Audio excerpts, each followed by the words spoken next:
السلام عليكم ورحمة الله وبركاته. ازيكم يا حبيب قلبي؟ عاملين ايه؟ يا رب تكونوا بخير. مفيش حاجة بقى تدفينا في البرد ده قد البليلة. يلا بينا. البليلة بقى تنقعيها قبلها بساعتين او تنقعيها من بالليل زي ما انت عايزة، وتحطي مية على النار وتغليها كويس جدا في المية لغاية ما تستوي معاكي.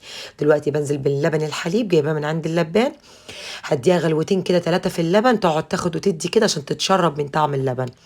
هحضر بقى في طبق خارجي دلوقتي، احط فيه 5 6 معالق كريم شانتيه خام بدون سكر، وانزل عليهم بمعلقه النشا، واحط عليهم بقى كبشتين 3 لبن، ادوبهم بقى في لبن بارد بره كده، وبعدين انزل عليهم بعلبه قشطه، ادوب كل ده مع بعض عشان هنزل عليه دلوقتي لما تقرب تستوي كده كويس البليله، انزل عليها بقى بالخليط ده. دلوقتي بنزل علبة القشطة، ممكن قشطة من عند اللبان أو قشطة السوبر ماركت، أي حاجة الموجودة عندك يا حبيبة قلبي. ونقلب البليلة كويس أهو، وهنزل عليها بالسكر، السكر بقى حسب الرغبة.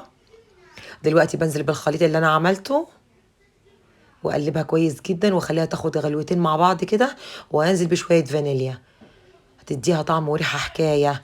ومية زهر، مية الزهر دي بقى ما أقولكيش تحفة، هتديلك طعم البليلة في حتة تانية خالص، هتقلب ريحة الشقة أصلا من ريحتها.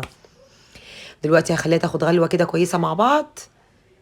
شايفين البليلة هي استوت تمام. دلوقتي هغرفها. شايفين الجمال؟ شايفين الدفى؟ مفيش حاجة تدفينا قد البليلة. متنسوش تكتبوا لي رأيكم في الكومنتات، ولايك وشير عشان يوصل لك كل جديد.